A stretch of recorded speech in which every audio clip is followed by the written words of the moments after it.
This episode of Vision Pros is sponsored by Agenda 19. Learn more at www.agenda.com.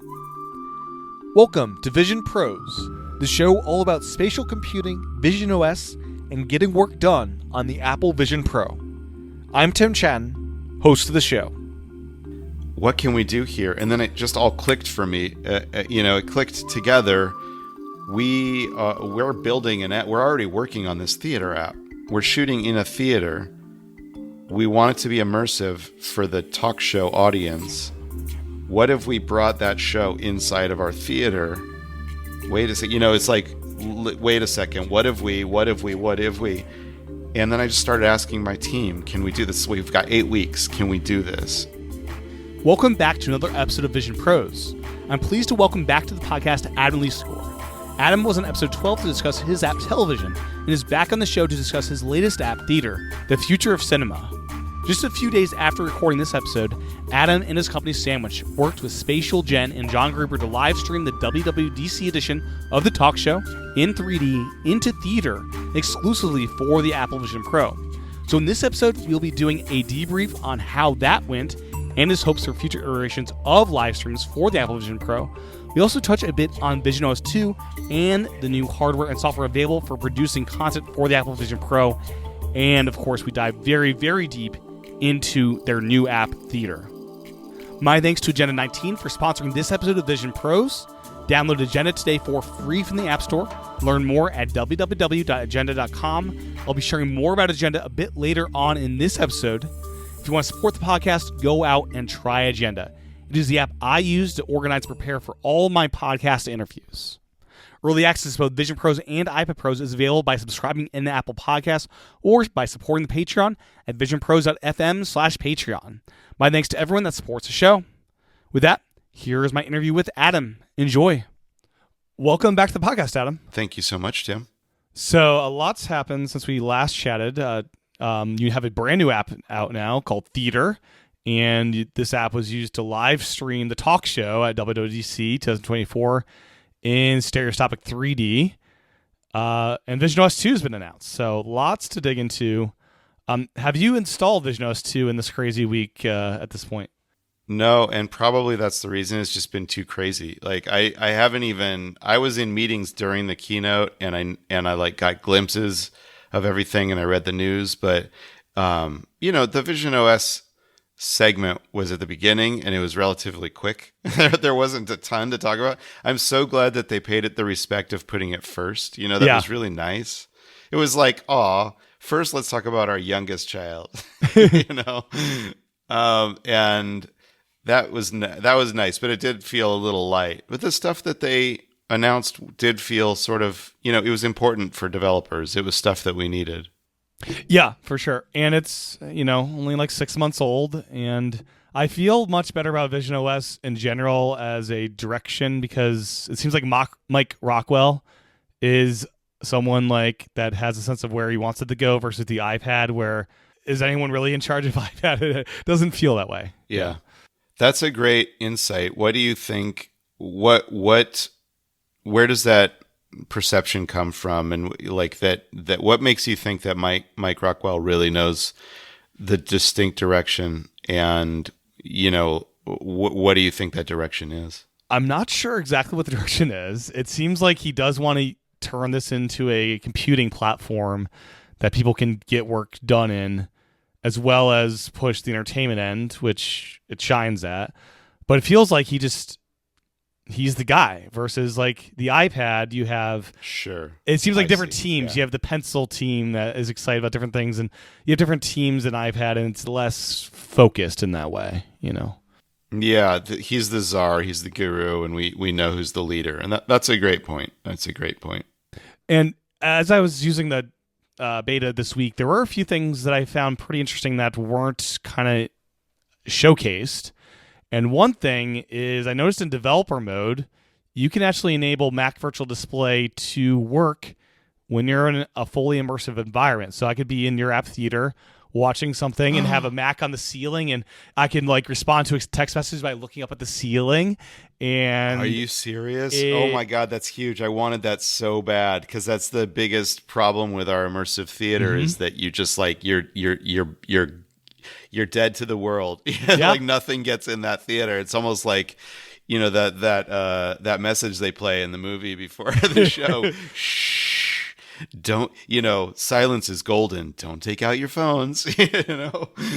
But I'm in there by myself. I want my laptop with me. Yeah, it's so nice because, like, as you said, like, you know, my wife texts me, I want to be able to reply, and to do that, I have to leave the immersive environment, then re-enter it, and it's such a pain in the butt. So now I just have the Mac on the ceiling is where I put it, so I don't have it in my visual, you know, site, but I'll get a notification and respond that way. Yeah. So you said that that's in developer mode. What's the distinction when you're using the beta? Yeah, you basically have to turn your Vision Pro into developer mode. I think that's in just the general settings area. Oh yeah, mine is in developer mode anyway, I think. Yeah. Yeah. Okay, gotcha. And then there's a setting within the settings app that is then that you can then turn it on. That's awesome. Oof, that's going to be huge. I'm going to tell the guys. Yeah, and I did the thing where when I'm doing that, when I'm in that more casual mode, I'll turn the Mac display in the like 540 by 900 mode, so the messages app in full screen is just nice and big. I found that kind of like a hack of like, let's make this a nice big app so I can just easily, you know, access it that way. That's so awesome. I love that they're moving towards removing all the barriers between the modes of use, and you know, between window volume and space. And I think now they're called the nomenclature has changed a little bit, right? They call it spaces now, and I forget what they called it something different before, like immersive space or something like that. Yeah, and there's this new volumetric API, which sounds like, I don't know exactly what this does, but it sounded like you had multiple immersive stuff at once. Or what? Do you know what this API does? No, I don't. We should look into that. Yes, it's still early on, but that seemed like something big that could be cool. Well, I think that this is where that might come in handy. I mean, you talk about like mixing immersive spaces together, and what does that even feel like? You can't be in two places at once. But when I'm on a spatial persona FaceTime, you know, with a friend, what I want to do is like step into their space, and I almost feel, you know, when I was at WWDC, I was up near WWDC this last few days. I didn't have a ticket to the thing, but I was around enough Apple people that were there and in the sessions and everything, and I get the feeling. I mean, it would be amazing if this were true, but what I want is I want to be able to share my space. I want to be able to turn on space share mode. Yeah. And the friend who's sitting with me in conversation can suddenly be transported to the space that I'm in, you know, and vice versa. I think that would be incredible. I don't know what that has to do with mixed immersive spaces, but there's something there. There is, yeah. Some other little touches. When you reboot the headset, Windows will reopen and put themselves back where they were, which is nice. Great. It does not do this if the headset just crashes completely, which it did once for me. That's all right. Yeah. Only once? Only once so far. It's been pretty stable. And I love this new... Okay, so you're saying that I should install it then? Absolutely. I actually kind of think, at least Beta 1, this could all change with Beta 2, as you know, I kind of think this is a much better experience than, you know, the current production release. That's fantastic to hear. I love it. That's great. And one of my favorite new little tweaks, you can have dark mode enabled for iPad and iOS apps now, which is cool. Awesome. Do you have a favorite new feature of OS 2? The photo thing is damn impressive. The 3D photos. Okay. Yeah, I've just such been a cool effect. Yeah, every night I've been like, let's see what the featured photos are and turn those into 3D. And then I went back to my old wedding photos, and like it's stunning. It's like some of the wedding photos, like, oh, this is what it would be like sitting in the front row of my own wedding, and it like brings you back in it's visceral. It's such a wow moment. And like days after my daughter was born, I was looking up some of those photos. It's like, holy crap, this is like going to make me cry, this feature. Oh, it's so good. And it's coming for video at some point shortly as well. I want it there because, and live photos, like if they could do that, would be pretty cool. Yeah. But it's impressive because like I've been taking some spatial photos with a third-party app on iPhone, and they're okay. With Spatialify? Yeah, exactly. Yeah. With good lighting, they work, but with bad lighting, it's just like pretty garbage. But this, I think I'll just stop doing that because this works so well, Yeah, we have one of our friends, Caleb, who worked on audio for the show. He was taking Spatialify photos during the event and just like during the setup and stuff. And he sent me some, and I looked at them in the Vision Pro yesterday. And yeah, you get the spatial effect for sure, but they're crunchy. Yes, they're not pristine, and that's okay. It's early, and if the Apple's version of it is going to be a lot better, of course. But I love, that a third party developer is picking it apart and making it possible. Yeah, because it's a little glimpse to what's coming. Yeah, that's my go-to way of capturing video for sure in spatial video because it's 4K and HDR and looks much better than what the camera app does. Right. Yeah, we went through this journey with theater and our spatial capture as well. Yeah, it was a lot of fun. I mean, so going back to OS 2, it's just so fun to think, iOS is on 18 now. Yeah. And you look at this revolution, just even between this current OS and the next, between 17 and 18. And you get to sort of like close your eyes and imagine visionOS 18 and what that's, it's good. And it's going to come. I mean, like the steps of evolution are going to happen a lot quicker for visionOS because everything moves quicker, and the leaps and bounds are going to come probably, I think we'll be at this level of evolution in 3 or 4 years. Yeah. The other just amazing quality of change, having apps arranged how I want them has just been amazing. So the first homepage is all the video apps. I've got theater and television and, the TV and Supercut and all those apps are there. Then page 2 is all the productivity stuff. And then I've got kind of like a hodgepodge of games and the kind of other stuff that I use more frequently. And it's because I've 264 apps installed. So it's, in the past, trying to get to those last, I would have like 12 or 13 pages to scroll through. It's so nice. Oh, yeah. But we don't have folders yet, right? No folders, no.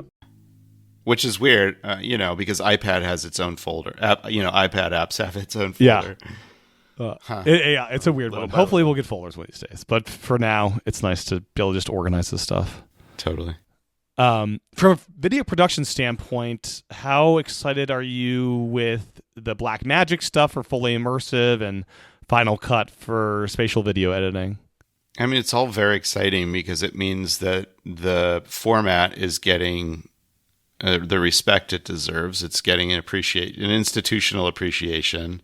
When the big players start supporting it as a format, it means that they want people making stuff for it because they believe that there is a market for it. Yeah. That's what I believe. I've believed it for a long, long time. I was Mr. Buy a 3D ticket to everything that there possibly could be, but the capture of it, the production of it was always mysterious. It was always mystified because it's so hard. It was so expensive. It was not available to prosumers and normies. Because they just assumed, rightly so, that there was no market for it in the consumer space. And I think that that's changing. And I think a lot of it has to do with Vision Pro, of course. You're giving people such an optimal consumer entertainment experience. People are clamoring for more content. People want it. And so Apple, they have their immersive production company. I think it's, what is it called? Apple Video Solutions or something like that. It's like, it's something very corporate-y sounding, which is like slightly cheeky. But the company that goes out and shoots, spends millions of dollars shooting all these incredible experiences, like the parkour one that, came out, which was, I think, probably my favorite so far. And they're only like one team, you know, they're not like, that's not thousands of people around the world. That's one team with like a limited set of very, very expensive hardware. And they're so good at what they do, but they're like, it's like shooting on 70 millimeter plus, you know, it's heavy. So they know that the joy of the hardware comes from content. That they just know that's Apple. That's what Apple does. They know they sell iPods by building iTunes. You know, that's what their whole model is. So it makes plenty of sense that we're going to see these consumer level, prosumer level capture products, hardware and software, for everybody to create these experiences. And of course, as a filmmaker, I'm very excited about that. It's been the promise for so long. And it was just always too hard. Yeah. I did it. One of my first videos at Sandwich ever, when Jawbone was a regular client of mine, they had us do like a launch video for this one of their new Bluetooth earbuds, headphones, which was always kind of a laugh because they were, at that point, Bluetooth was for dads. Yes. You know? You were very geeky to have the little headset. Right. Yeah. Bluetooth earpieces were just for guys who just like, you know, mostly cabbies who wanted to wear it in their ear all day, or the older dad who wore it on the golf course. And so we wanted to make the coolest possible version of one of these launch videos. And so we asked them if we could shoot it in stereo 3D. And they said, sure, I guess, why not? So we had to go through this very, very intensive process of capturing with 2 RED cameras, with a beam splitter. We all wore specialized glasses on set. It was specialized monitoring. It was a very simple setup with one guy on a turntable. We went out into the desert and we spent the night camping and shooting 360 plates. Yeah. It was just like all this stuff that you can do fairly easily now, but it was like a week-long production process for us back then. And then the post-production, don't even get me started. It was one of the worst nights of my life finishing that project. But like that was the last time I've done stereo, and because I never wanted to do it again, and there was never a market. And now like we're in it. I can't wait till we do our next stereo video at Sandwich. Yeah. Yeah, like a decade ago, GoPro, I think it was when the GoPro 2 was out, and they sent me, I was living in Hawaii at the time, they sent me the 3D kit. So the little enclosure to hold 2 cameras and a little link cable between the 2. And it was kind of fun, but, you know, very primitive. And the software to edit that was interesting, to say the least. Yeah, and we're sort of like dealing with capture. We're sort of dealing with 2 formats at once, which people often, I think, conflate just because they're so similar, which is stereo. There's stereo, and then there's immersive, right? There's stereo, which is 2 lenses, you know, capturing stereo image, so your eye combines them into depth. And then there's immersive, which you either get a 180-degree field of view and capture half of the sphere around you, or you get 360, like with the Insta360 cameras, and you're capturing in all 360 degrees, so you can literally turn around and watch. And it's usually one or the other, right? Getting both is very hard, and that's what Apple does with all of their cool immersive content. They're getting stereo immersive. And I think that's what all these new cameras are offering for the first time. The Canon, the Blackmagic, with those new lenses. And what's notable, what makes that so possible, is that they're very cleverly shooting. Their cameras work with one lens, one lens unit that has 2 pieces of glass in it that both send the image to the same sensor. And so you're not dealing with these alignment issues like what that stereo usually requires. It's also clever, and I think like in an instant it's going to be commonplace on devices, just like it is on the iPhone right now.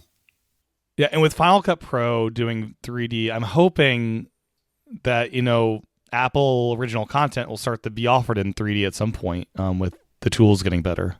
Yeah, it'll come. I don't know. I mean, the problem is with monitoring, right? That's always the problem. Is like yes, you can do all this capture, you can do all this post, but how are you really monitoring it?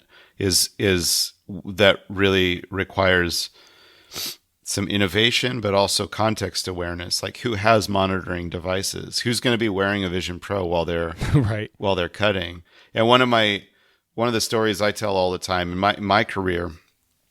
So way back when I was in visual effects, a couple of years before I got started with Sandwich, with my own thing, I was working for a visual effects company, and their origin was music videos. Eventually it was like movies, commercials, and everything. But they would still do music videos every once in a while when there was a budget. And they were friends with the band Tool. You know the band Tool? Yeah. So Tool was like a real big deal. Their lead singer, guitarist Adam Jones directed a lot of their work, and he was great, really talented filmmaker. And so one of the projects that I worked on there at this facility was I edited and composited a whole music video that our 3D department did, all CG, computer generated animated thing. I always forget the name of the video. I should really look it up, but I was not a fan of the band Tool. It was a nightmare to have to listen to this track over and over again. But Adam Jones was really nice. And so for like 6 weeks, he was in my cutting room, like behind me. And the thing was, we made this video in stereo. I'm not sure why we wanted to do that, but but we did it, so every image was rendered in left and right. And then I had to cut in left and right, and I had to composite in left and right, in stereo. And I didn't have like stereo monitoring while I was doing it. So they brought in this old guy named, did I tell this story last time I was on your show? I don't think so. Okay, Yeah. Thank God. They brought in this older guy named Ray Zone, Zone, and he was a legend in stereo, stereoscopy. I don't know the difference. He was a legend. He was like one of the pioneers of it. He's departed now, but back then, like he was just, if you were in that format, you knew who Ray Zone was. They brought him in to sit with me for a day and teach me everything I needed to know about stereo. And he taught me how to do something called free view, which is where you just align your eyes so you can look at a side-by-side image and you can combine them like without thinking about okay. without Right. doing the magic eye thing of scrunching your eyes and like staring at it for 5 minutes until it finally clicks. Yeah, the Mr. Pitt thing. Yeah, exactly. And so he taught me how to do that, how to free view in both like parallel and cross-eyed modes, which are different, and so that's how I ended up finishing spending the 6 weeks finishing the video, was learning to do that. So that's how I did it. But you can't ask every consumer or every creator that's making stereo to like look at side-by-side images in Final Cut and combine them in their head. There's got to be some sort of a clever monitoring device. So I think that's where the Vision Pro is. Yeah. And I'd love a Vision Pro version of Final Cut one of these days. Oh, yeah, absolutely. It'll come. Yeah, right? for sure. I think they're figuring out how to port all of this Pro software to our devices. Well, anything from visionOS 2 that we haven't touched on that you're super excited about once you install it? Yeah, well, from the consumer side, I think you touched on everything. I'm really, of course, I'm hungry for AI, Apple Intelligence to find its way into visionOS. And I think it'll find its way naturally without even being announced or it's just part of the landscape now. It's part of the ecosystem. So yeah, it's got an M2 with 16 gigabytes of RAM, so it's got plenty of sure. Yeah, and if Siri is how we engage with a lot of this stuff, or like just the normal slate of apps that know how to do things because Apple Intelligence now, I'm sure it'll just come for free. That when we're using Siri inside the device, it'll just happen. That's as a consumer, and I think you touched on everything else. As a developer, the thing I'm most excited about is Reality Kit, what they started building into it, because we're working like with both television and theater. We're working in 3D. We're working in 3D environments or 3D object modeling and lighting. And the thing that probably people don't know is that Reality Kit didn't have Reality Composer Pro, which is the 3D software package within Xcode that allows you to, do 3D stuff, it didn't have lighting in it, which you would think, oh, that's something that a 3D package needs, right? You need to be able to set lights. And so all of the 3D modeling that you would do in Reality Composer Pro, you were relying basically on what came in the OS to do your lighting for you, just like it would light everything in the OS with Windows would or any like AR kit stuff, like all of that was like lit at a deeper level within the OS. Without the kit, you didn't have the ability to control it. Now with visionOS 2 and the new Reality Kit, we get the ability to do that. Let's just set lights, to have it be different kind of lights, whether it's spotlights or ambient lights or, like different levels of control that a 3D artist typically has. And that's going to make our job so much easier to do a lot of this work that we've been doing in our apps, because so much of it has been sort of like faking it, Yeah, as we'll talk about in theater, as we'll talk about, like, it'll be pretty cool if you could have an actual projector come from behind you and light it properly. Like, heck yeah! Which is so much more possible now with what they've started to build into Reality Kit than it was before. I don't know how we would do it, honestly. Yeah, that's awesome. That's exciting. Yeah. So they're making it easier for developers to do cool things with. And I was talking to Ryan, the developer of Black Box. When I was up there, we had lunch, and he was talking about all the cool stuff that they've done that they really had to cobble together, in order to fake. And it's incredibly hard to fake that stuff, but you do it close enough, and now it just comes for free. Like all the physics effects, the lighting effects, the shading effects. Developers really had to work hard to make this happen in OS 1. And with TableTop Kit, will that benefit television as far as just placing the TV on a table if you wanted to? Oh, totally. And we have physics now. And like one of the things I was joking about, I follow this Twitter account that's so fun. It's called Obsolete Sony. Mm-hmm. Do you follow that? I don't know. Oh, it's awesome. It's just, Sony in the 80s and 90s had the most beautiful, 80s, 90s, 2000s had the most beautiful aesthetic for their industrial design. Mm-hmm. Just gorgeous stuff. They were pioneers. They defined the space of what does a portable music player look like in that era, or a portable TV, or just like regular sized TVs. So, almost every post is like this luscious consumery electronics hardware goodness. And the other day they posted one that was one of the earliest like high def Sony Trinitrons. Oh, okay, yeah. And it was exorbitantly expensive. It was like $19 million, right? And it was maybe 42 inches, maybe even less, and it weighed 175 pounds. And so I bookmarked that because I just thought it would be so fun to bring that model into the television app and then give it the physics that anywhere you place it, it just sort of lands with a thud. It just like goes down so hard. Oh, that'd be great. Yeah, it would. Yeah. Yeah. I mean, just like dropping stuff and that could just be a lot like of fun. the anvil effect with the dust particles floating. Yeah, exactly. That would be so fun. This episode is sponsored by Agenda, which recently rolled out version 19. In this quick break, I want to share a little bit about Agenda and one of my favorite new features in Agenda 19. Agenda, if you haven't tried it out, is a great note-taking app that really thoughtfully integrates your calendar and reminders into your notes. If you have a meeting coming up, you can use an Agenda note to prepare for that meeting and have all your information related to that meeting on hand. Agenda is a first-class citizen on all of Apple's platforms. When I use the Agenda app through Mac Virtual Display on the Apple Vision Pro, the Mac app feels like a true and well-designed Mac app. All of the little nice touches you'd expect to find from developers that love the Mac are there. The same is true when I use the iPad app in the Apple Vision Pro. It is a true iPad app that takes advantage of all the iPad features, and by doing that, their iPad app sings on the Apple Vision Pro. Eye tracking works better than most compatible apps, and true multi-windowing support is here for you to use in visionOS. I love the organization system in Agenda. You can divide out the main aspects of your life or job, and from those main categories, and create different projects for everything you are working on.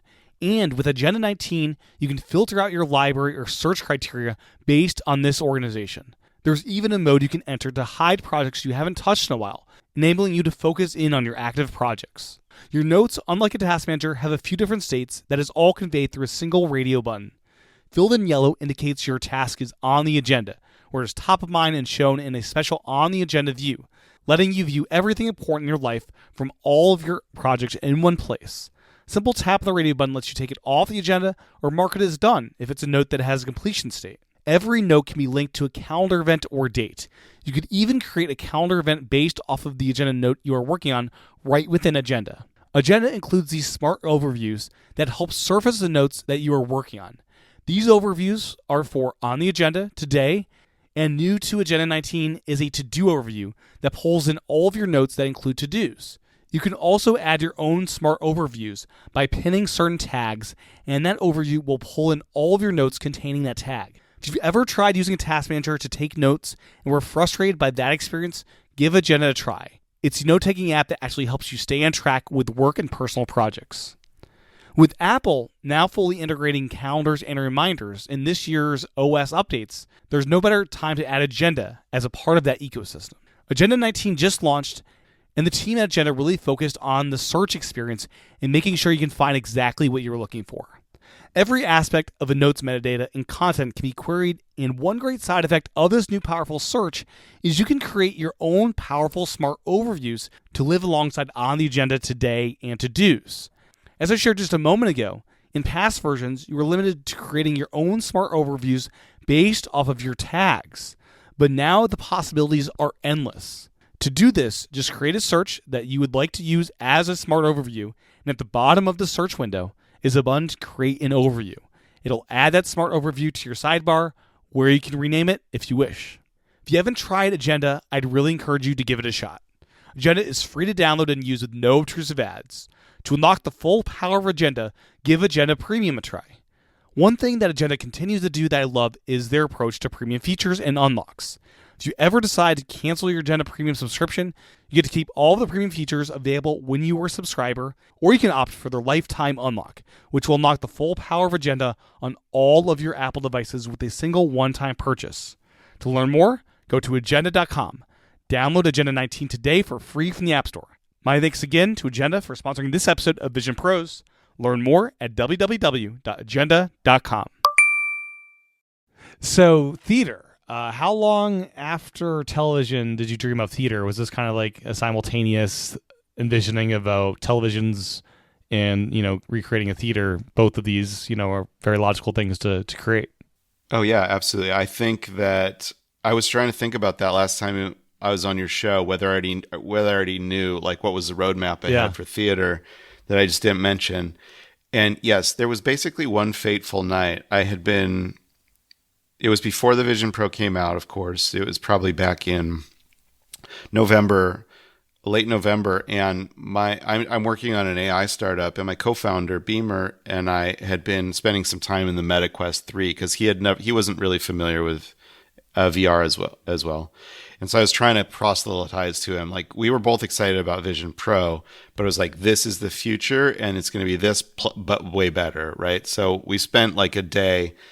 We spent a day like just being in the MetaQuest, and I was demoing him all the experiences, and then we have great conversations. So we went deep about the future, and then that night I was just tossing and turning. I couldn't sleep. And I take out my iPhone and I start writing down app ideas. At that point, that day, I had not been thinking I'm going to develop for this platform, but I started writing down app ideas, and there were like 5 ideas in my list, and 2 of them were television and theater. And, there are still others on there. One is inconsequential. I can't believe I even put it on there. It was called Fireplace, and it was just going to be a fire. Of course, that exists. There is a Fireplace app. It was one of the first things. But to me, that was like revolutionary, that I could just put a Fireplace anywhere and, call that content, because fire is content. If you're a McLuhanite like I am, then light is content, electricity is content, and so it was just like sort of a postmodern exercise in software. I have to say, Fireplace is one of our most probably used apps on the Apple TV. It's just like on in the background quite Oh, constantly. absolutely. It's so good. And my my premise for this was that it was not only going to be a profound experience, but also that would be revenue generating because we could bring in the fire content from a YouTube stream that we would do spatial capture of fires. And then we would set up a stream, a channel for fire content, and then we would monetize it because people would have it on all the time, right? Which is those fire channels on YouTube rake it in, especially during Christmas time, right? So this was me being like Rockefeller, right? Thinking that I had cracked it, like the $1 million company. Yeah. That's a silly idea, of course, but the others were all similar. They were all like, how do we use this platform to fill our space with content in a way that we can't do in the other platforms that exist? And naturally, a movie theater is one of them. And of course, the difference between television and theater is that Apple, in version 1, they already put movie theaters into their platform. So it was like, it's not a stretch, right? They already have immersive theater environments. Apple has their own. They have their modern cinema with no seats, where you're just you're ethereal being that floats in a dark room, which I love. Of course, we talked about that. Disney has theirs, which is the El Capitan Theater. Max has their silly one, and like all of these exist, but I thought, like, why hasn't anybody built an app that is just theaters and you can fill it with your own content?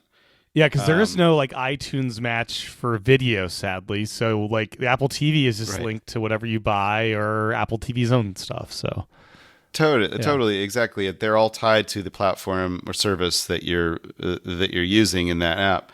So I wanted to make that one that was purely for that purpose, and because people love it so much. I love it. I love being transported. Even going back to the Meta Quest, there are a few great movie theater apps, or there are apps that have movie theater environments in them. There's Virtual Desktop. There's I forget the others. There are like 3 good flagship apps that have their own movie theater environments, and they're really cool. Big Screen is one of them. Again, my memory is failing me, and your listeners are going to be angry at me. They're shouting it to the ether right now. But anyway, so and that's what, to me, that's one of the most impressive demos of VR, is like immersing you in a space that feels like it has enormous scale.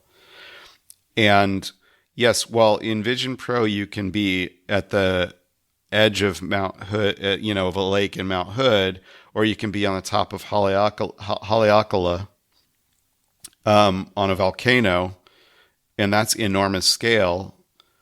There wasn't that like middle scale, right? Of like, I'm in a giant room with a giant screen, and this is what people love. This is why we go to the movie theater, is because we love that sense of scale, that middle sense of scale. And Apple wasn't offering that in any of their video playing experiences, other than the ones that were built into those streaming services. That's what I wanted. And so the way I think about it is that we made television as an outside of the box experience, where we're putting the screen, the video content, on something that's familiar, on an object, and you're outside of that box looking at it. And you're in your own space still. Exactly. Like, yeah. So you're in your world and you're outside of the box and you're looking at the box.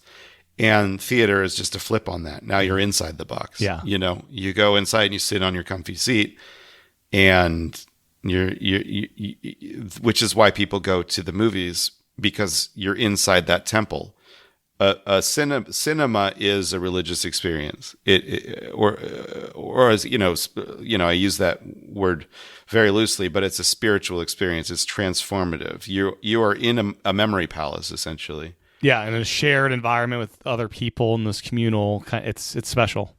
Absolutely, and it's entrancing. You're literally transported mentally to a different place, and an emotional state. And we wanted that. We wanted to build that. And so, hey, let's build it. Use it. And what was fun is that we'd already built the content experience with television.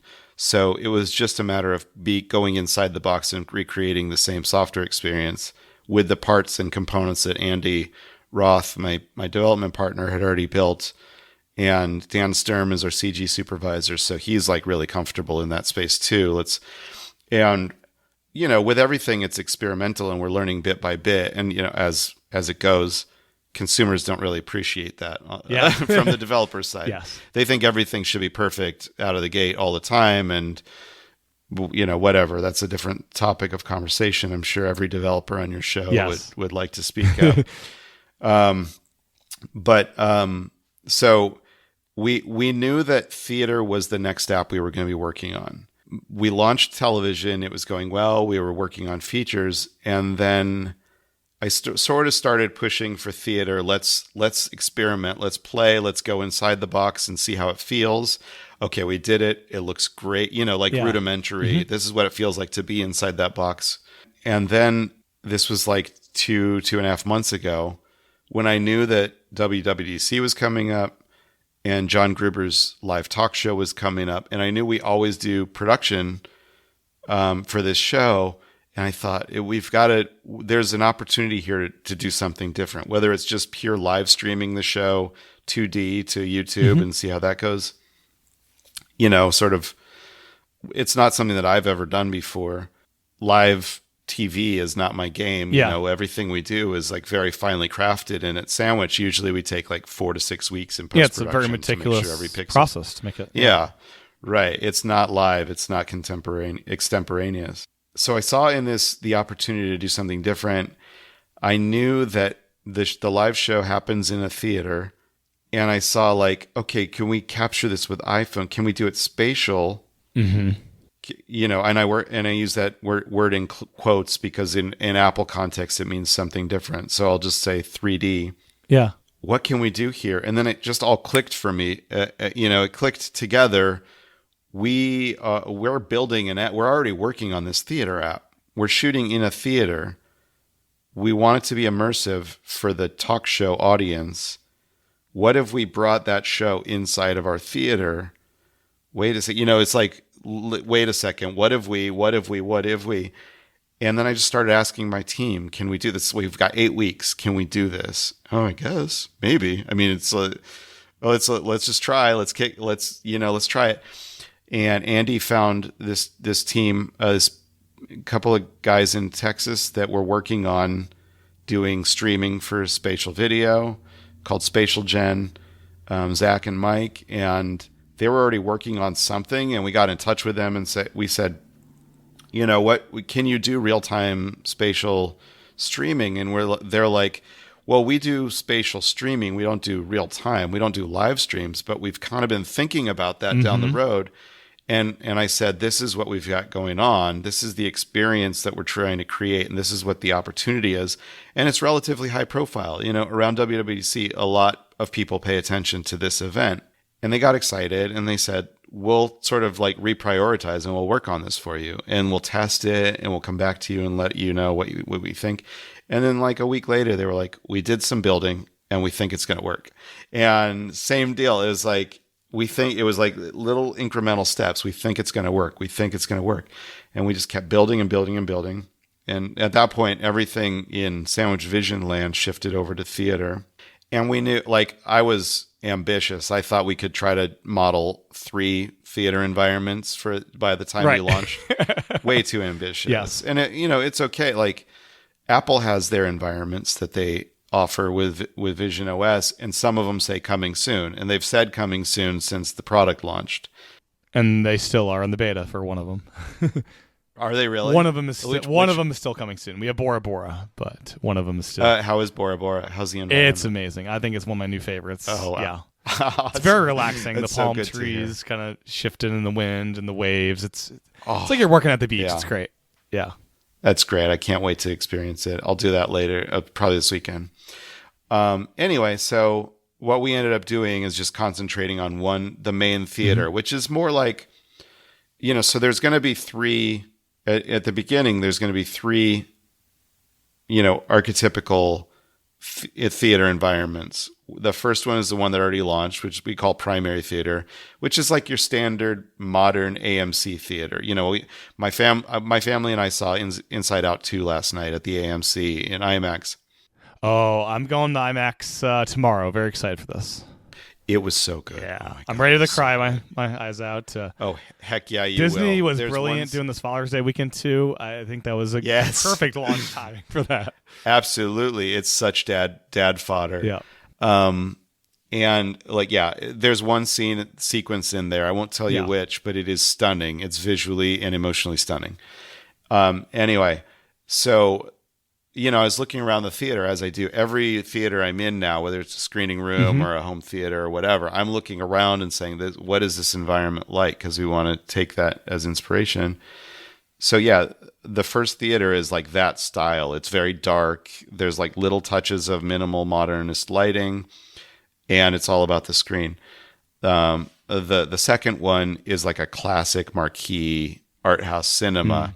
And it's inspired by my favorite movie theater, which is the Vidiot's Eagle Theater in my neighborhood of Eagle Rock. And Vidiot's is this institution in LA. It's been around since 1985, and it is all about cinema. Yeah. And it is that temple environment. And they basically, over the past 3 or 4 years, have been working to build this theater as a community gathering for cinema appreciators. So I met with the executive director, Maggie, and I pitched her this idea. Can we bring your movie theater into our app? And she knows nothing about technology. She's never used VR. Yeah. She's like one of those people that's so deep down like the real world hole and like the real cinema hole. She does not engage with technology. She hates it. And I pitched her this idea, and she's like, what are you freaking crazy? It's like...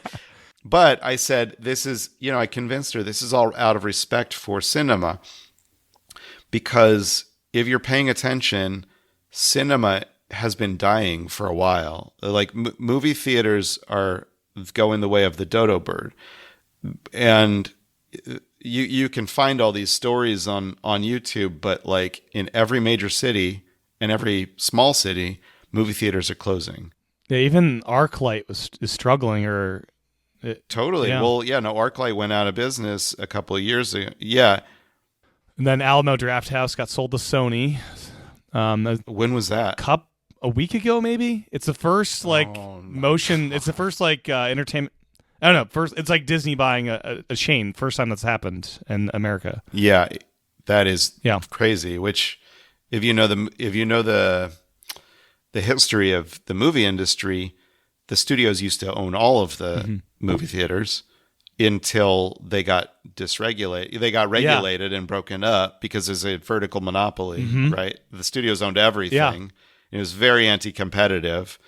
So it was a good thing that they got broken up. So it actually surprises me that and now that law has been reversed because probably the theaters are struggling. So it's like, oh, absolutely. Yeah. So somebody needs to come in, and it makes sense. Hopefully, it's not anti-competitive, but. So I convinced Maggie that this is out of a pure respect for cinema, and if there's a way to offer the communal cinema experience to users and to audiences who live in what they call cinema deserts, then that's kind of an ambitious but positive approach to this problem.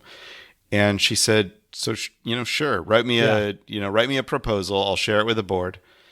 And so I did that. And then one day, like a month ago, I went into the movie theater during the daytime when they weren't screening anything.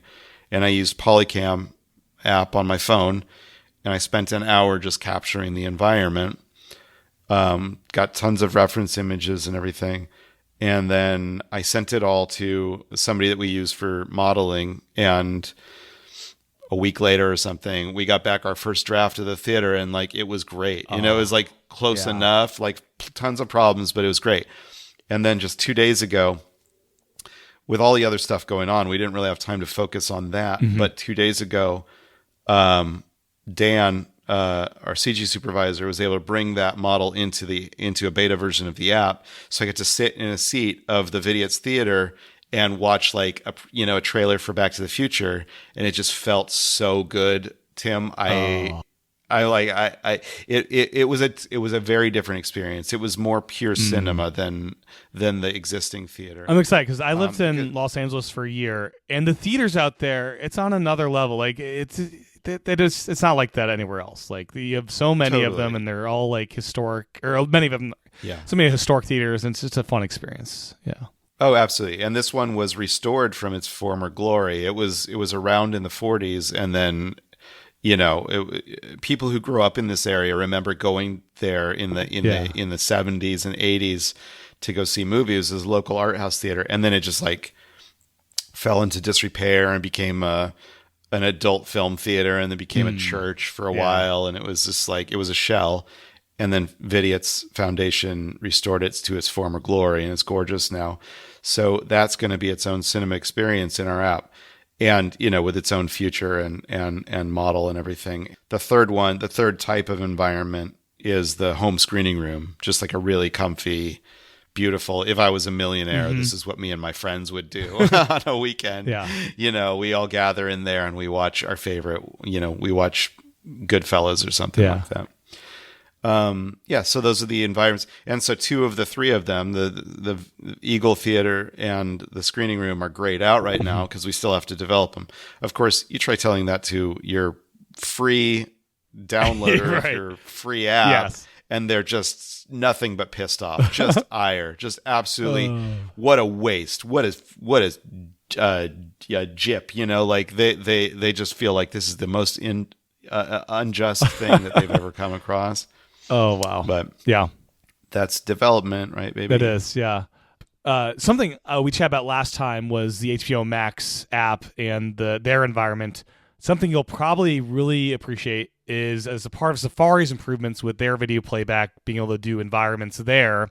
That actually goes across every third-party app. So you can now, in 2.0, open up Max and open up system-level environments. You can't open up the Apple TV environment, but if you're in Bora Bora or even like Mount Hood, you can open up Mount Hood and have the reflections of the water in any app now. And that's awesome. Pretty great. The big bummer is Disney Plus encodes everything with the big black bars, which kind of takes you out of the experience a bit. Why are they doing that? It can't be that hard. It can't be that hard. Be that hard. I think that's a challenge for us to figure out too, because in a real movie theater, that if the aspect ratio of the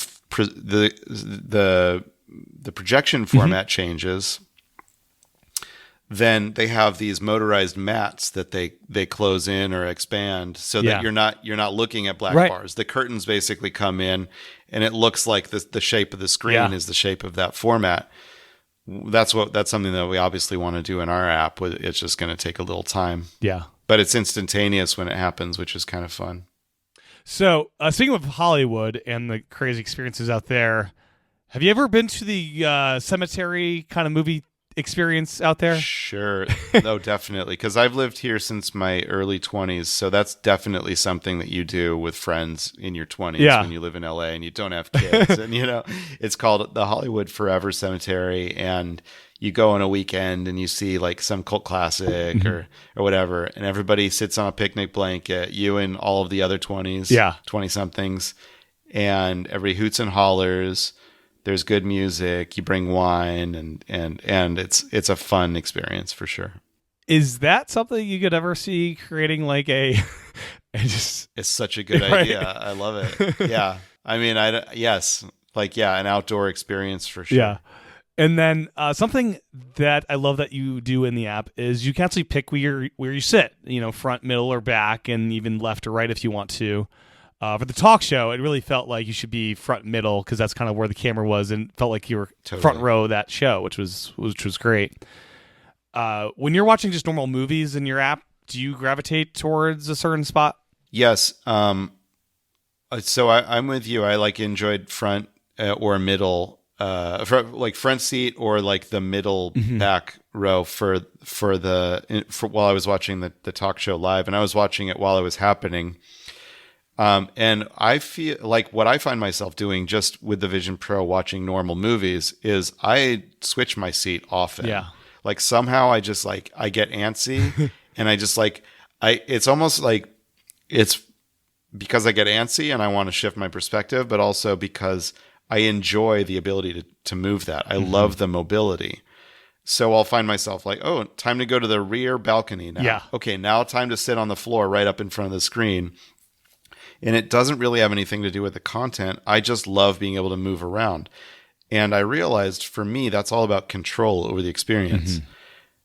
To me, that's like the main premise of not only the device, but our app in general is like, I love to be able to control my environment. It's like I have OCD. I'm like a highly meticulous person. And if I detect something that's making in my environment that's a little bit uncomfortable, I want to be able to fix it.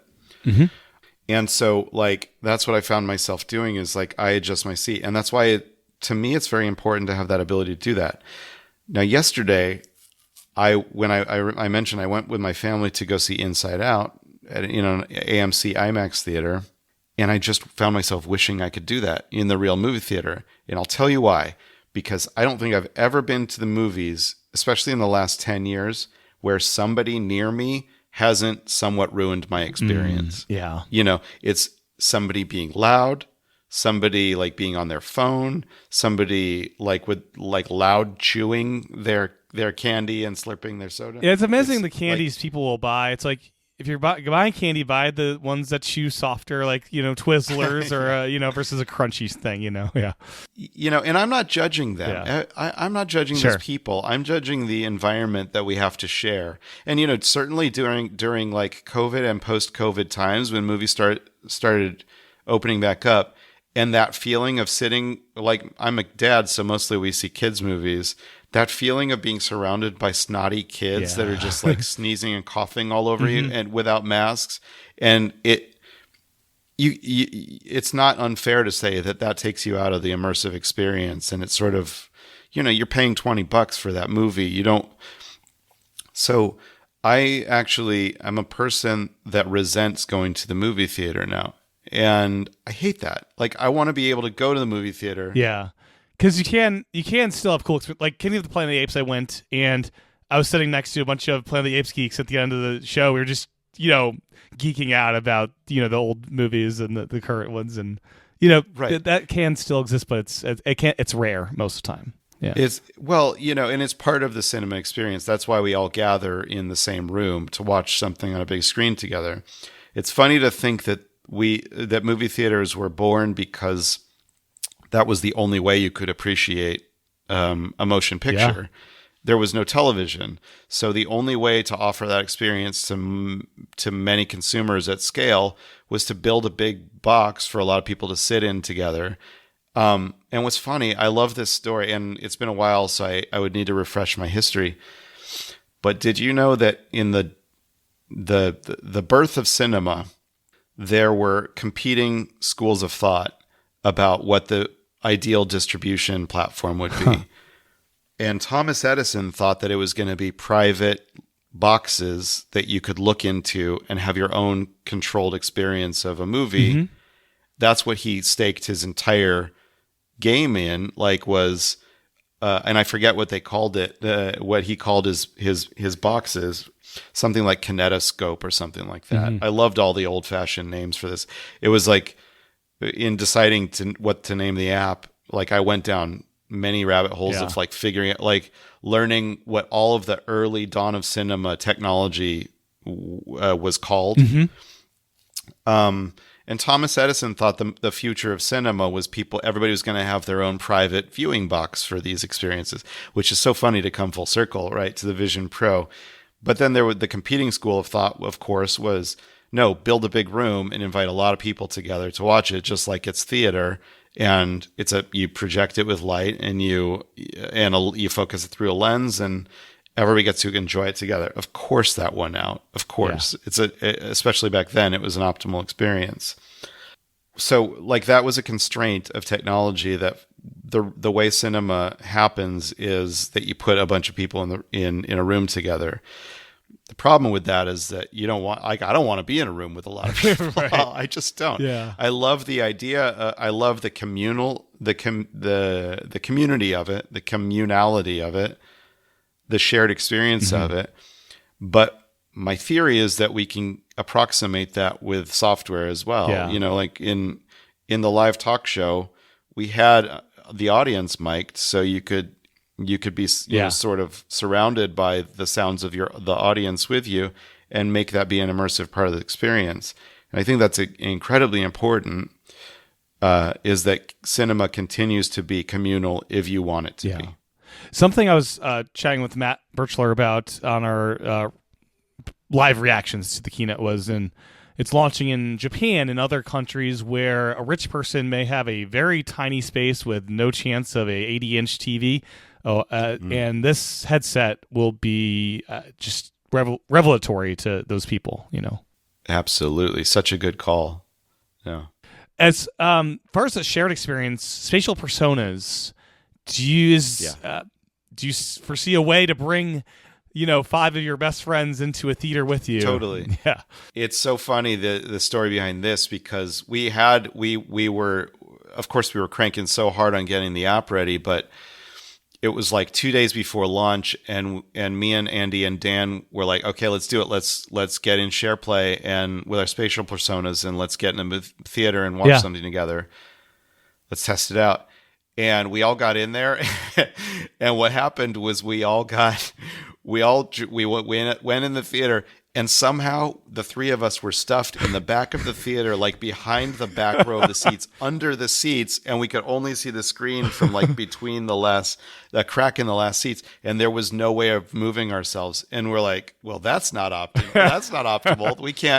We can't enable SharePlay because it was going to take some engineering to fix it, and we didn't have time for that. So we ended up pulling SharePlay support at the last minute before launch because we didn't want it to be that crappy experience. Right. As funny as it was, it's really funny to like just the mental Olympics that just the mental gymnastics. I'm always confusing words like that. That's how my brain works. But the mental gymnastics to find yourself in a physically impossible place, that by all other senses it feels possible. So that's what happened. But yes, that is the premise. Spatial persona support, so you and your friends, and it's like coming. It's like a week away, right? We just had to have the time and space to make it good.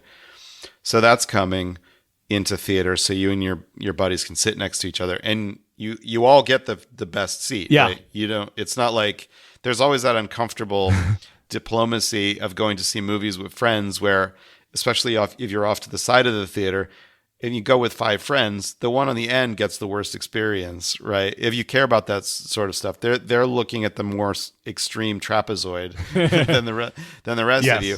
But with a virtual theater, you all get to sit in the center and you all get to look at a rectangle, even though you're sitting next to each other.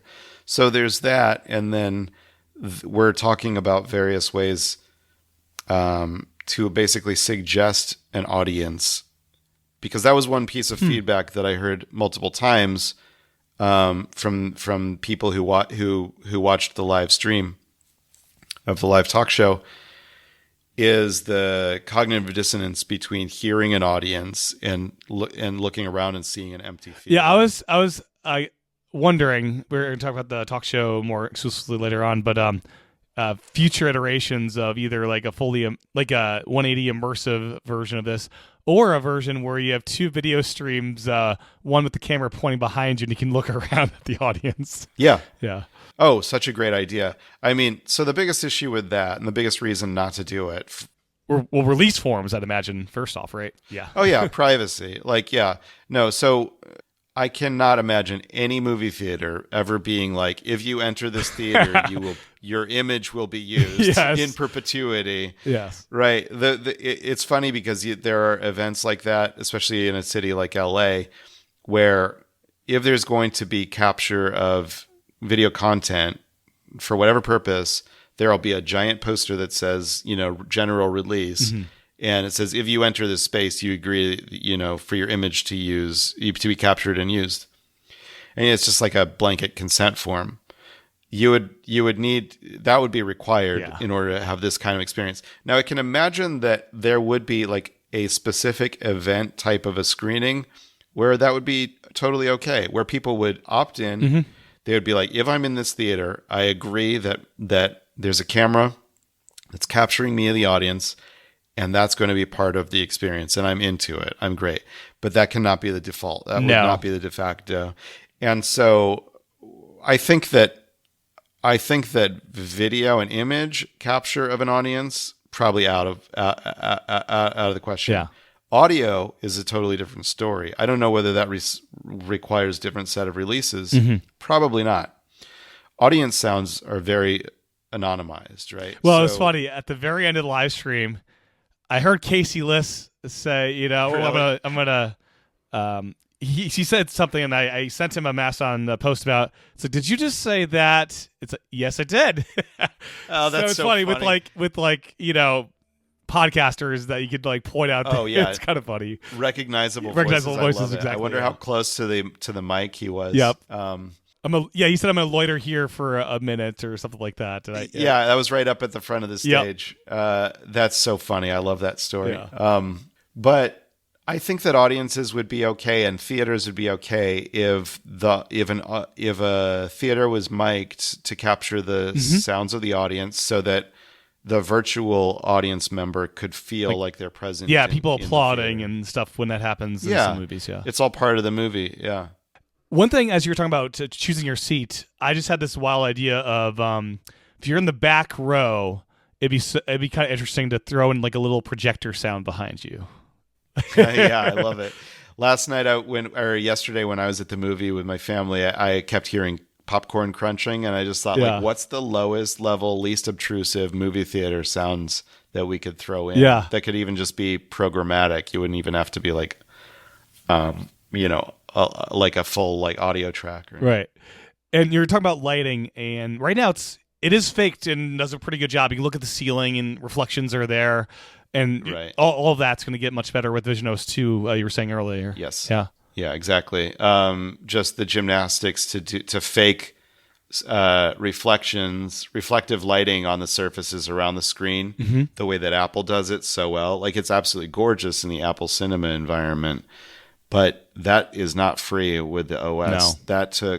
They don't make that possible. It's just in the current version of Reality Composer Pro, it's not possible. So Andy and Dan basically devised these fakies and tried to minimize the latency as slow as possible.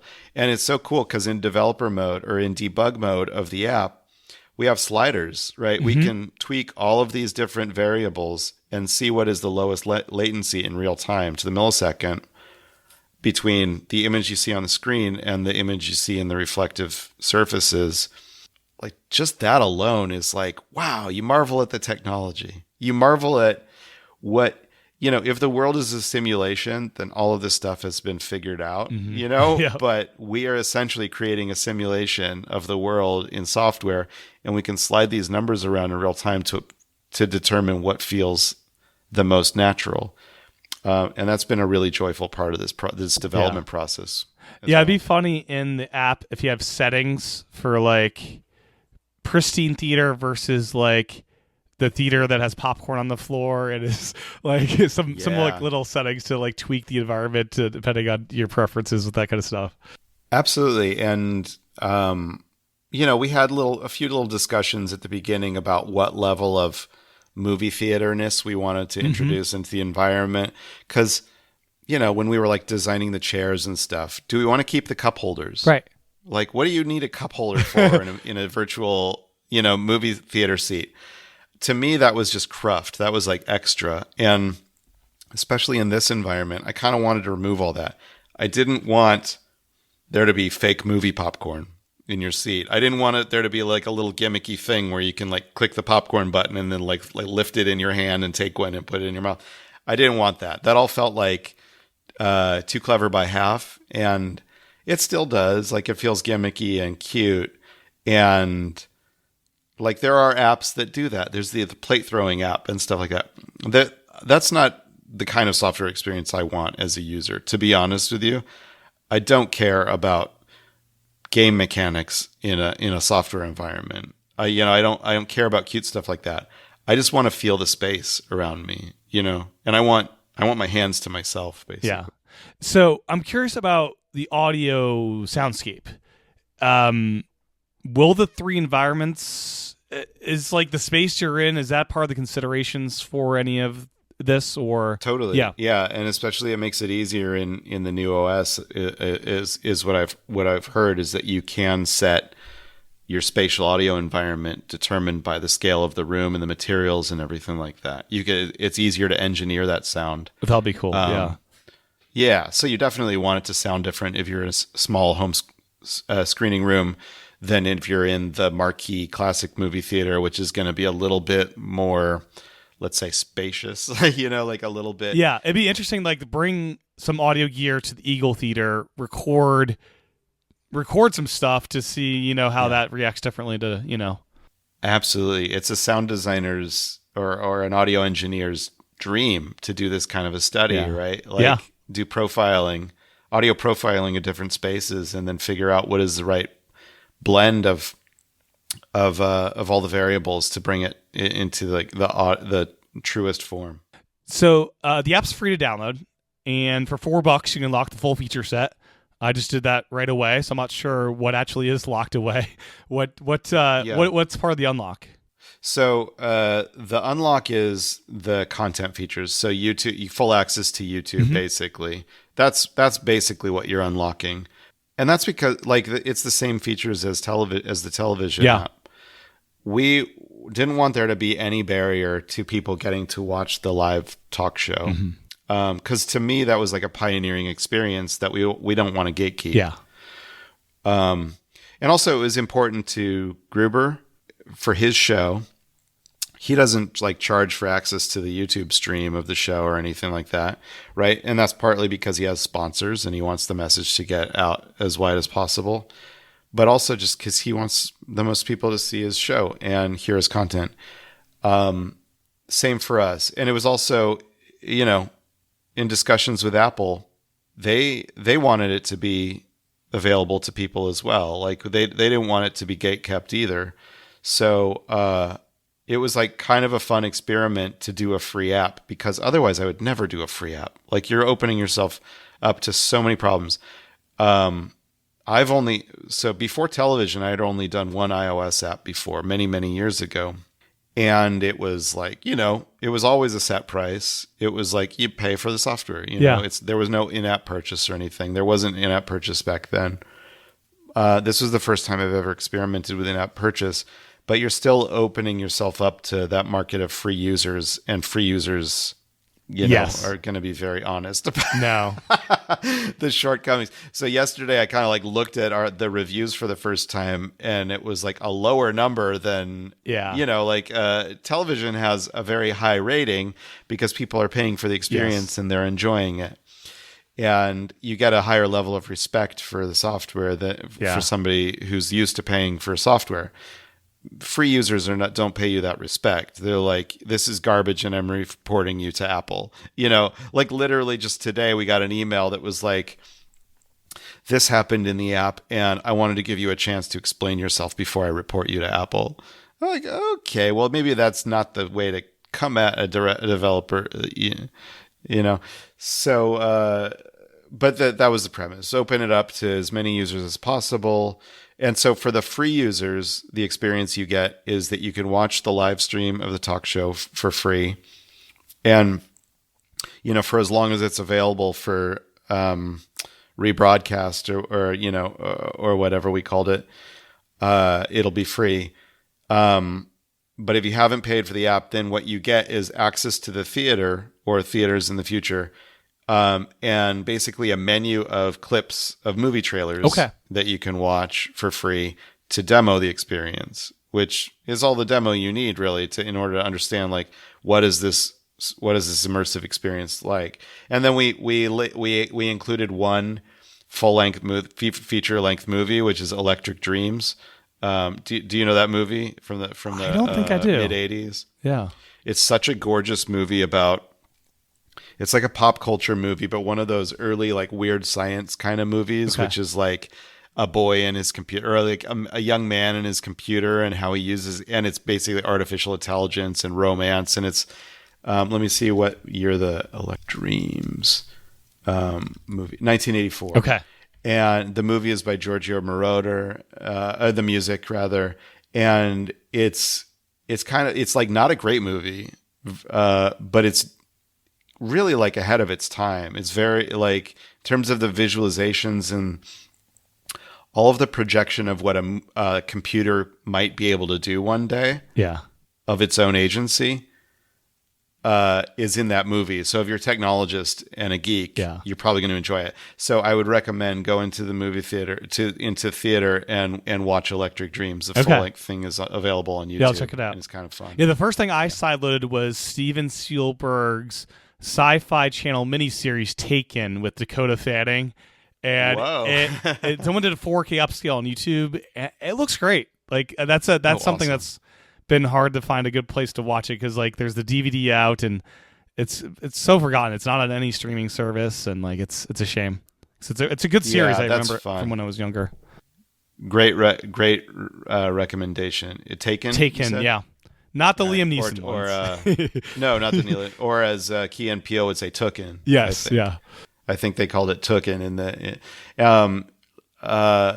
Anyway, the one of the first pieces of content that I brought in that was like, oh, this is how you view something on the big screen if you don't have access to a big screen, was that recently we did. Sandwich made a fake movie trailer for Perplexity, the AI company. Okay, yeah. It was we made a commercial, like a full-length trailer, 2-minute trailer, but the 30-second version of it aired during the NBA Finals, the game 1 of the NBA Finals. And it's they challenged us to make a trailer for a fake movie, like to write a fake movie basically and do a trailer for it.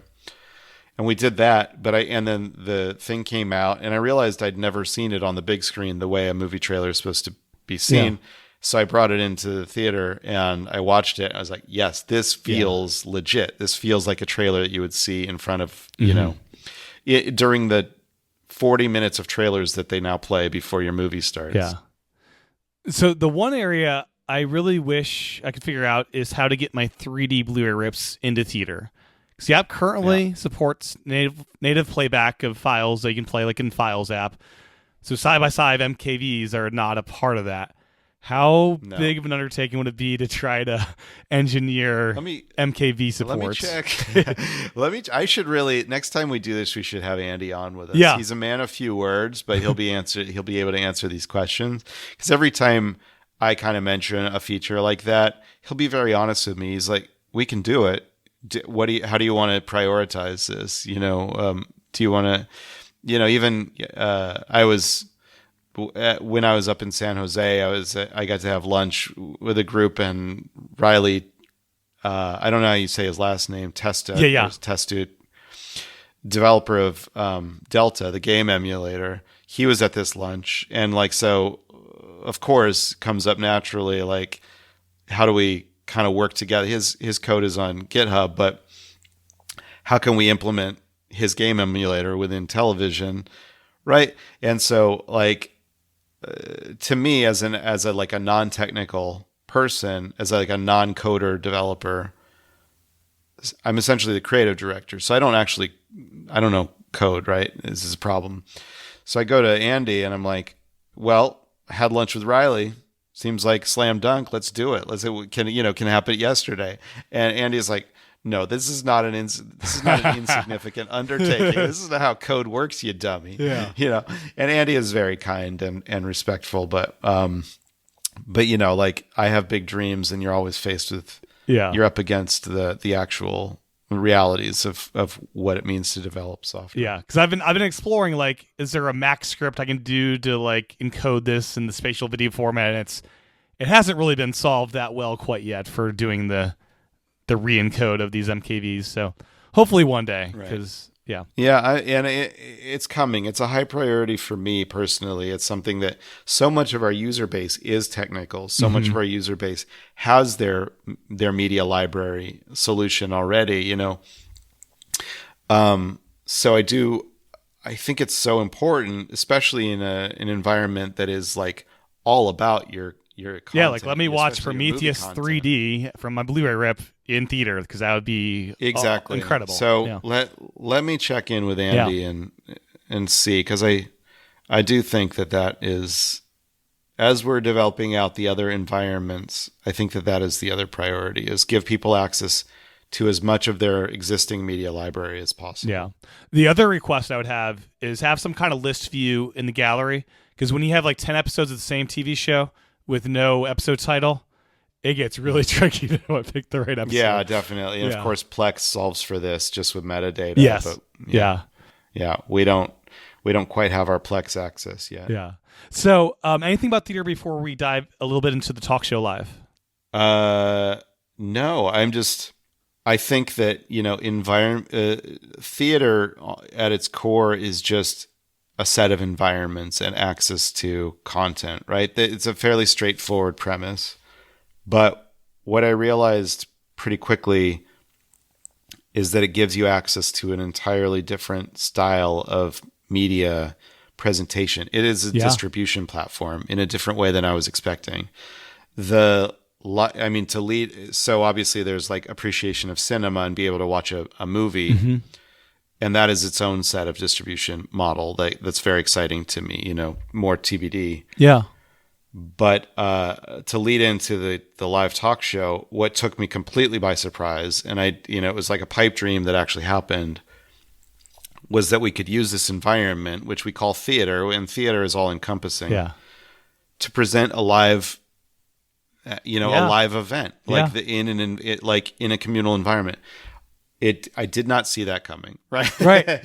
We made it happen, and I didn't see it coming, and it made me realize, like, this is what people want. Mm-hmm. And there was a repeating thing that I've heard a few times since we did the event was, like, people really want to be courtside at the sporting event. People really want to see that Taylor Swift concert as it's happening.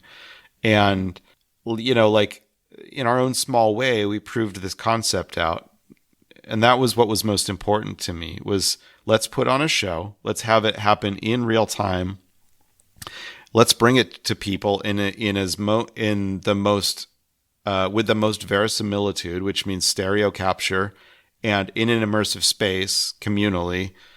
Let's do all of those three things together and see if it works and how it feels.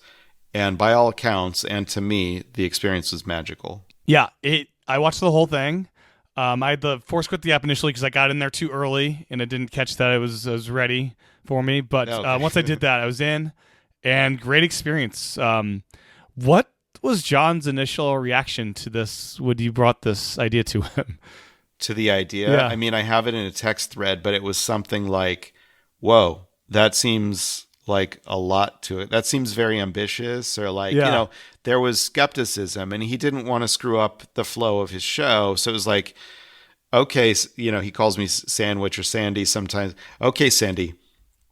It's like, that's very, you go for it, kid. And, I don't think, like, even when I presented it to Apple, they were like, that sounds very ambitious. Everybody thought that's very ambitious.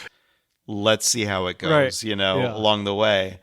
'Cause it seemed like a lot to pull off. And then even, I don't know if you heard this, but at the end of his show, when Gruber was thanking people up on stage, he said, and thanks to Sandwich, who, did production and, streamed it. Hopefully, you're seeing this. Yeah. Because at that point, he's on stage and he doesn't know whether the thing's working. The whole thing could have shat the bed, and then we'd be like, he'd walk backstage, and then I'd have a frown on my face with my arms crossed because it all failed. But he came backstage and he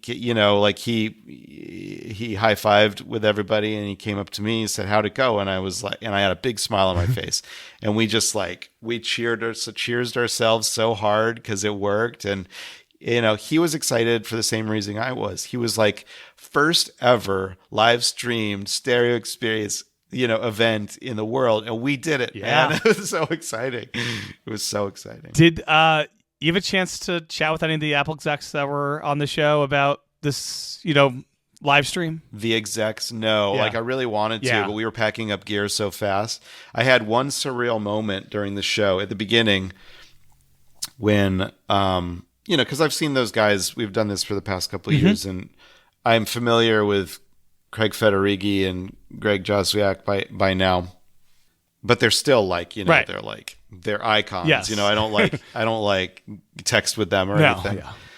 So my control center was basically a folding table off to the side of the stage, whereas Andy and I sat with our laptops and made sure everything was going okay. And then Zach Hobesh on my team, who was responsible for making so much of this work. And then we were on a Zoom with the Spatial Gen guys in Texas, and Dan was remote from Arizona. Like everybody was on. It felt very NASA-like, or a live studio. It was like talking to each other. Okay, Dad, try dialing down the bitrate. Okay, and take camera one and take. It felt like that sort of like live eventness. So you and the Sandwich Crew did the setup based on Spatial Gen's like advisement, like here's what you need to do to pull this off. Well, no, not the production or capture, just the stream. Okay, the stream was all them. Okay. Yeah. So anyway, the moment was that I was sitting at my table and I was wearing the Vision Pro because I was in the device the whole time. So John is on stage doing his intros, and I was real thirsty, so I was gonna walk with my Vision Pro off to the back to the green room, get a water. I'm wearing my Vision Pro. I stand up and I turn to my right, and like 6 feet away is Jaws and Craig, and I like turn towards them, and of course I've got pass through. Yeah. And I see them looking at me, and I'm looking at them, and they both just like go like this, and I just waved like it was like The Martian, We just like waved to each other, and I got so nervous I sat back down. It was just like that feeling of they know what's going on here. It was very exciting.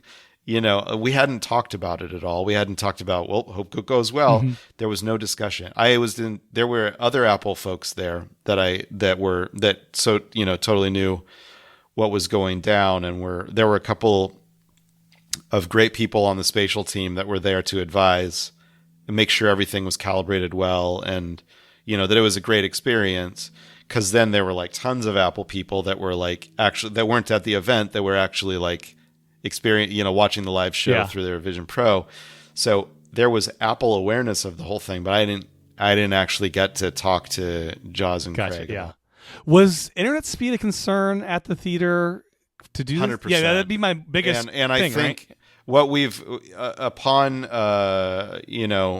reflection of the event, we had paid for network access. There's a network partner that brings a hard line into the theater, so you're not on their Wi-Fi. And we had thought we got tons of bandwidth for it, but what we've determined is that the frame jumps that were in the stream were almost definitely because of the bandwidth limitations in the networking, which sucks because you don't want that to be the limiting factor on whether an experience is perfect or not. I wish that we had been able to have double the bandwidth and not be concerned with this at all, because it was really stressful leading up to the moment. We knew it was going to be some skipped frames, and we were trying everything we could in the last 2 hours to try to adjust for that. It just didn't work. We minimized the skipped frames as much as we could, and unfortunately they're there. But because the audio was pristine, it sort of compensates, and you're not like... Yeah, it was an enjoyable experience, even with that. I noticed the blue curtain in the back had some artifacting. That was the only like artifacting thing I could really notice. Yes, and that's of course a limitation of lower bandwidth and compression artifacts, and in some sense it's like being limitation. It's like early days of cinema and having to shoot on extremely grainy black and white, but you're still conveying an illusion. No, it felt like I was there. People in that audience, that people in the Lumiere brothers audience still thought that the train was coming towards them, right? Even though it's like the grainiest possible, jittery footage you've ever seen. So hopefully there's not so much entitlement for from the viewership side that's like, this isn't pristine, therefore it sucks. I think that there was awareness of that. And, people are probably right now watching watching the stream play back in their Vision Pro for the first time. And I hope that they're having a great experience. Because the quality should be different, right? In this rebroadcast versus the live stream? No. The quality, I think, is going to be basically the same. Okay. But I spoke to Spatial Gen yesterday, and they're toying with some ideas for retroactively improving the quality. Yeah, because I wasn't sure. I guess it was also recorded to a disc as well at the same time, and then, right or no? No. It was not. Okay. No, it wasn't. I mean, that was one extra piece that we didn't have time. Okay, to gotcha. Out, is like, how would we? Yes, I guess you're right. The proper way to do this would be to archive it to SSD as we're shooting, and then be able to reproduce everything from sound and video, recombine it, and put that out as a pure media stream. Yeah. We didn't. Okay. We just didn't do that. It was like, maybe next year for yeah. round 2. There are so many. I mean, not only next year, but we're going to do more events soon. That's I want awesome. this to be. I wanted this to be a proof of concept so that other content creators, especially with live shows, would be so excited about the opportunity for this. Yeah. Even in the small market of Vision Pro users, that they would want us to help them do this as well. And every time we do it, it's going to be incrementally better. Sometimes probably by leaps. And in the app, you can copy and paste the URL to do a live stream, right? Yes. Yeah.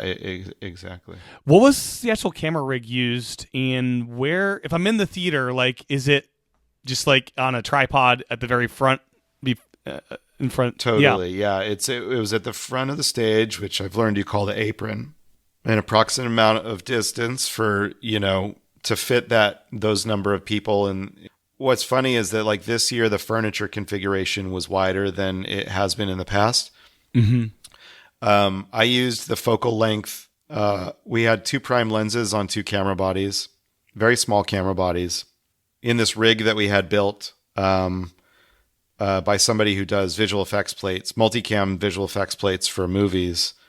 He built us a rig so we had side-by-side cameras with prime lenses on them at approximately the focal length of the human eye, just close enough in their IPD, their interpupillary distance, for proper stereography, about approximately 15 feet from the subjects. And basically, we had to place the rig optimally so it wasn't blocking the audience. And of course, anybody who saw John Syracuse's Instagram post, or probably on Mastodon as well, he was he loves taking photos of the event, and he was sitting dead center of the front row, taking pictures of the black box essentially, and for which I apologize profusely. But there's no way around that, because if you're getting lower than that, then you're looking up at people's noses, right? And if you're too high, then you're blocking so much of the audience. And it was positioned where it wouldn't interfere with your normal multicam shoot of the... Exactly. And if you go and check out the YouTube, which is live, of the show, then you'll see it's there. It's present in the front of the stage, but the lenses are 14 inches off the ground. It's not very high. And that's because we know where the stage is relative to the seating, and we know the perspective of the audience. And so that's why it feels so natural to sit in the front row of the virtual theater and look up at that angle. You're basically seeing what you would see if you were sitting there in the audience. Now, one cool idea I had is if you could actually model the theater that John tends to use, so next year you could be in the environment of that theater. I know. That'd be nice. I know. I would love that. I'd love to model the California theater, because it is actually a gorgeous theater. Yeah. How far off do you think before fully immersive could be a streaming thing? Not that far, but it's going to be pretty low res, compression wise, right? Because the internet's going to be the limiting factors we've talked about. Yeah, totally. Yeah, and it's how much can the streaming services optimize for that. I know Spatial Gen is doing some huge work to to optimize for the stream and try to get the most quality out of the lowest bandwidth. So that's really the limiting factor, because obviously capture is pristine. You've got these cameras doing 8K in each eye now, and like we didn't do that. We were HD in each eye, so we were like, for our bandwidth needs, we did 1920 by 1080 in each eye, and then combined them to a side by side. And like we wanted to stream in 5994 frames per second, 60 frames per second. We ended up bumping it down to 30 because we thought that that's what was killing us on the bandwidth on the stream side. So, under ideal circumstances, this is going to be a much more natural presentation. Like, I can't wait until we get there. Yeah. But there's something a little bit uncanny valley about it that's like, okay, so we see some skipped frames. Okay, so it is like more of a video frame rate. That's okay. It's not that less immersive than, because your mind, that's the thing, is like, if you work in visual effects or if you work in this kind of software, which is illusory, you realize that the mind fills in the gaps. That's just what humans do. That's what foveated rendering is based on. That's how our eyes work, is we really only like get high res imagery of what's directly in center of our field of view, and everything else is outside foveated rendering. And our mind makes it feel like the whole world is pristine anyway. And so like, you just take advantage of how people, just like a magician does with like sleight of hand, you take advantage of how people assume reality, even though reality isn't crisp. Yeah. And lighting of the stage, was that just the normal lighting? It wasn't optimized at all to like fade into the background of the theater app? It was just a kind of a natural. No. I just like, I wanted it to be somewhat darkened, and I wanted it to, like, I love how it sort of faded off to black at the top of that window. Ideally, that's how it should be, right? When we started building the like the portal, as the Apple guys called it, you can't really see in our primary theater because it's so dark, but that portal is sitting atop a platform, like its own stage, right? Like a semicircular or like a circular stage. When we started building that in, I asked Andy, can we do the soft edges? Can we blur the edges of that frame so it sort of like fades in? And Apple, at least in OS 1, Apple didn't allow you to do that. Like, a video window is a video window, and you can't screw with it. Yeah, because Apple spatial videos are that kind of blurred sides. Yeah, exactly. Which is why they prefer to call that spatial video, and normal stereo is not spatial. I gotcha, yeah. And the audio for this video was the same source you got for your normal multi-cam capture? Correct. Okay. Yeah, correct. And are you able to share at all, like, how hit was the stream? Like, were the numbers pretty good for what you were expecting? The numbers were good. They were in the thousands, which was great. It was like, you never know with this kind of thing. You never know with this kind of thing whether it's going to be, okay, so are 50,000 people going to watch and then we're getting crushed with bandwidth costs? Yeah. Or is it going to be a more conservative, is it going to be like 25 people joined in because they thought it was cool and everybody else? Right, because it's Apple Vision Pro only, and like... Yeah, exactly. It's 10 o'clock you never know. Yeah, it's 10 o'clock at night on the East Coast, so like people are staying up for this. Some people, right. Yeah.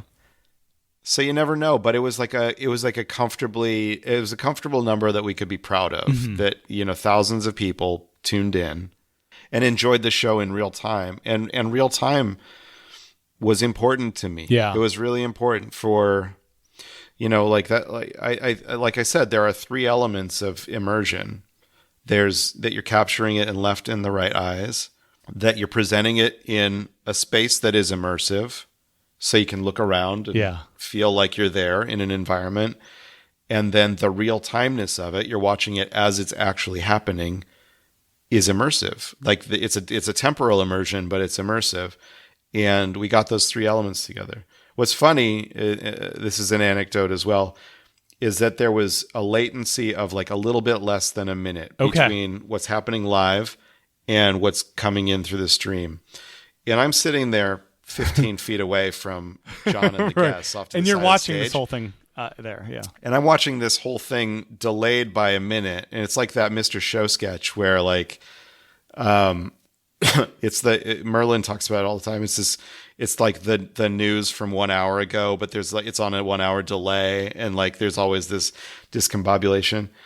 So what kept happening, and I felt like an idiot, but I had my AirPods in, so I'm noise canceling out the world.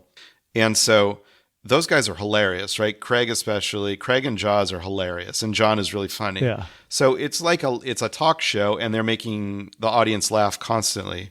So they'll like, they'll do a joke, and then everybody laughs, and then like 50 seconds later, I hear the joke, and then I blurt out laughing. And in the audience, it's dead silence. Yeah. Like, so you probably, I kept thinking like, oh my God, am I just laughing like an idiot in silence at ruining the show for everybody? So I have to learn not to do that. Yeah. Well, this sounds like this will be a thing in coming years. And there's certain things you probably want to change for next year. Like, what's the top thing you'd like to kind of tweak for year 2? Great. So I want to get more immersive audience sounds, and like our miking technique will be a little bit more proximal. Because you tell a sound guy, we want to mic the audience, and they just say, okay, that means one thing. That means we put a stereo mic capture at the front of the stage, and there's your audience mic. He doesn't understand that people are actually experiencing like a 3D. Yeah. These are union tech guys. They don't know what the hell we're doing. I don't think they understood what we were doing when we were walking around with our Vision Pros on during the setup.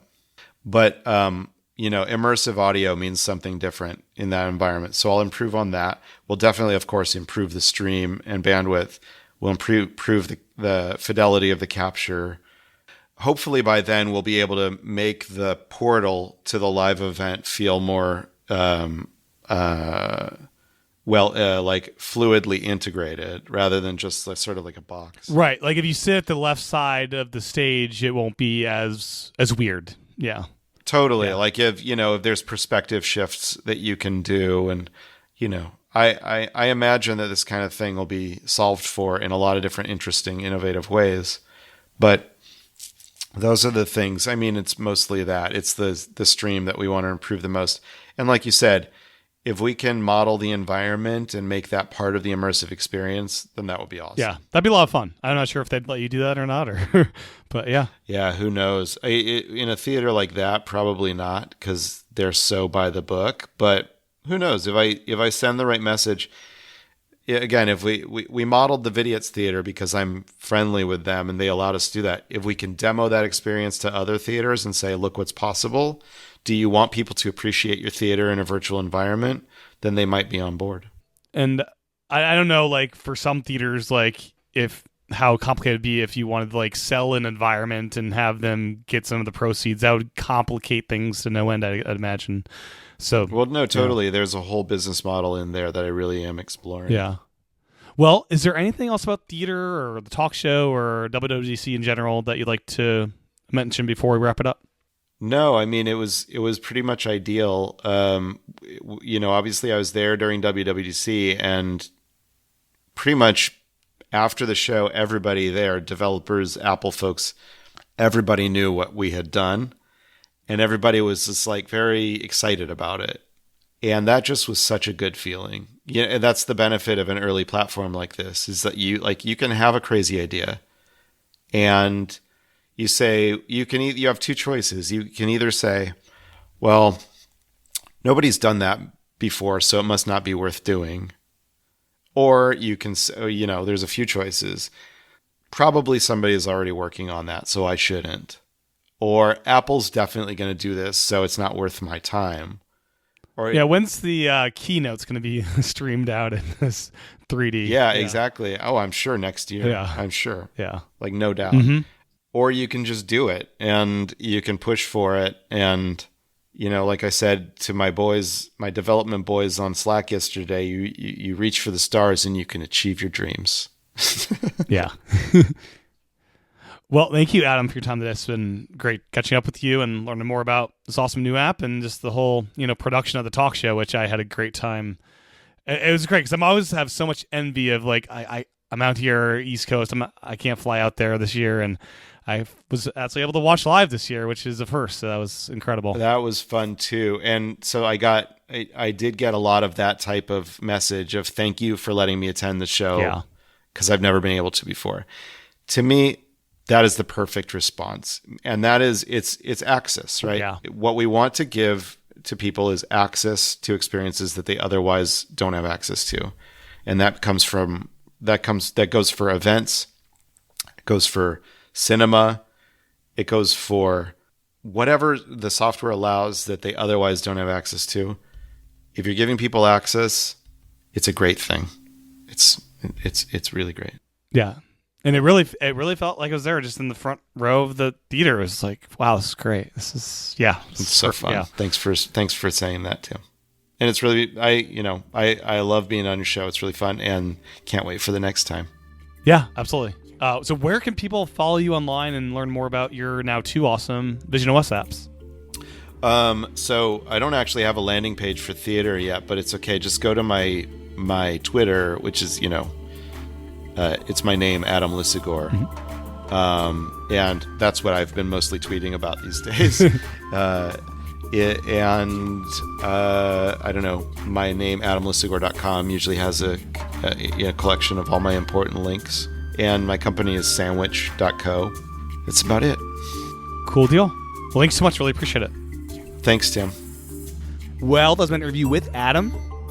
My thanks to Adam for his time recording, and my thanks to you for your time and attention tuning in. My thanks once again to Agenda for sponsoring this episode of Vision Pros. Learn more at www.agenda.com. Download Agenda today for free on all of your Apple devices. Early access to this podcast and iPad Pros is available via Apple Podcasts and over at Patreon. Subscribe today at visionpros.fm/Patreon. With that, I'll talk to everyone again real soon.